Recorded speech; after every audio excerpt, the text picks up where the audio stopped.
तो दोस्तों एसएमटीसी में आपका स्वागत है। आज हम लोग देखेंगे ये ऑटोमेटिक स्टेबलाइजर का ये कितने वोल्ट इनपुट से काम करना शुरू करता है। तो हम लोग कैसे पता करेंगे कि कितने वोल्ट इनपुट देने पर ये आउटपुट में हम लोग 230 वोल्ट काम करेगा। तो बारी बारी से हम लोग चेक करेंगे वोल्टेज को और उससे हम लोग पता करेंगे कि कितना वोल्ट इनपुट देने पर ये सही काम करता है। तो देखिए पहले तो हम लोग देंगे, उसके लिए हम लोग वेरिएक का जरूरत पड़ेगा कि हम लोग पता करना हो। सबसे पहले हम लोग लो वोल्टेज इसमें इन कराएंगे। मान लेते हैं कि 50 वोल्ट हम लोग इन कराएं और 50 वोल्ट इन कराने के बाद यदि ये आउटपुट के रूप में 230 वोल्ट दे रहा तो हम लोग समझेंगे कि इसका इनपुट रेंज 50 वोल्ट है। यदि 50 वोल्ट से ये आउटपुट 230 वोल्ट नहीं निकल पाया तो हम लोग 100 वोल्ट देके चेक करेंगे। यदि 100 वोल्ट देने पर ये 230 वोल्ट निकाल दे तो हम लोग समझेंगे इसका इनपुट रेंज 100 वोल्ट है। यदि 230 वोल्ट नहीं निकाल पाया तो 150 वोल्ट देंगे। यदि 150 वोल्ट देने पर 230 वोल्ट आउटपुट के रूप में देता है हम लोग समझेंगे कि इसका इनपुट रेंज 150 वोल्ट है।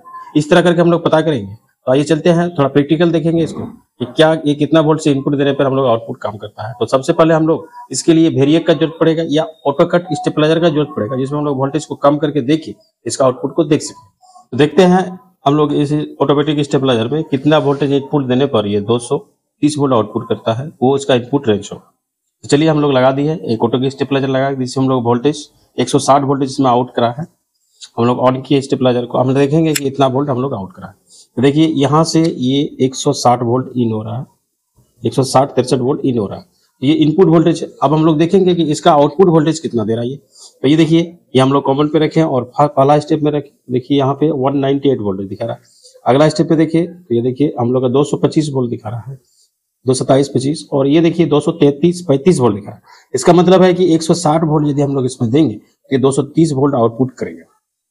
तो या इसका इनपुट रेंज कितना हो गया, 160 वोल्ट। इस तरह हम लोग पता कर लेंगे कि किसी भी ट्रांसफार्मर या किसी भी ट्रांसफार्मर का इनपुट वोल्टेज कितना है स्टेबलाइजर का। हम लोग उसको लाइन देके एक एक स्टेप स्टेप करके लाइन देंगे। पहले कम लेंगे, उसके बाद हम लोग देखेंगे, फिर 50 वोल्ट बढ़ाएंगे, फिर देखेंगे, फिर उसे और थोड़ा बढ़ाएंगे, फिर देखेंगे। इस तरह प्रत्येक रेंज में देख देख के करके पता करेंगे कि इनपुट वोल्टेज इतना देने पर आउटपुट वोल्टेज 230 वोल्ट आ जाए।